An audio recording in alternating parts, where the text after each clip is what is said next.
ټولو نه اول چې دا کوم حدیث زار توایما دا حدیث مبارک صاحب د مشکات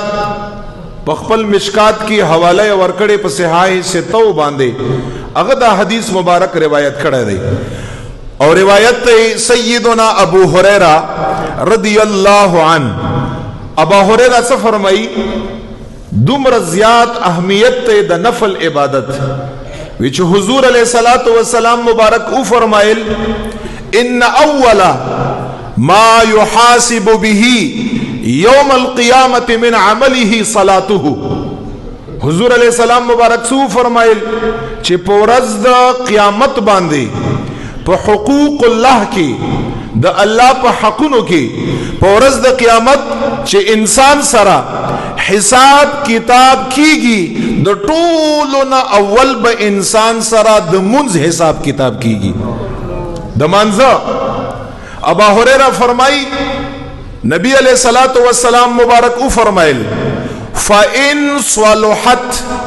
فقد افلح وانجح وإن فسدت فقد خاب وخسر حضور مبارک سے فرمائی حدیث کی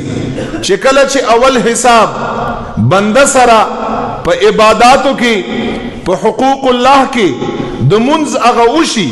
اور سره شروع شي حضور مبارک فرمائی فإن صلحت کچرته د دغه انسان منځونه برابرو ټیکو قضا پکې نه وا اور سره په ادا کولو کې څه کمزوري پکې نه وا حضور مبارک فرمایي فقد افلح وانجح دا انسان کامیاب دی او دا انسان د الله د عذاب نه بچ دی بس دا کامیاب انسان دی خو بیا حضور مبارک فرمایي فإن فسدت کچرت فرضی عباداتو کې یعنی په منځ کې انسان فساد راغی نه وکړای ترپاتیو قضا نه وکړي اور سره څه نقصان تر نه پکې شواو صحیح قیام یې نه وکړای رکوع یې سم نه وکړي تعدیل ارکان وغیرہ وغیرہ څه فساد راغلو حضور مبارک فرمایي فقد خاب الله د مونږ ساتي وخسر حضور مبارک فرمایي د دغه انسان دې زینا شرمندگی او ناکامی شروع شو منځ د خراب راغی کنا حضور مبارک فرمایي ستا خرابی اغا شروع شوا ستا شرمندگی او تاوان اغا شروع شو خو بیا رب العالمین دی مهربان دی ډیر رحمان او رحیم ذات ته الہ العالمین د زمونږ استاد او رب حضور مبارک په دغه حدیث کې فرمایي چې کله چې د انسان په فرضی منځ کې څه فساد او کمای خرابای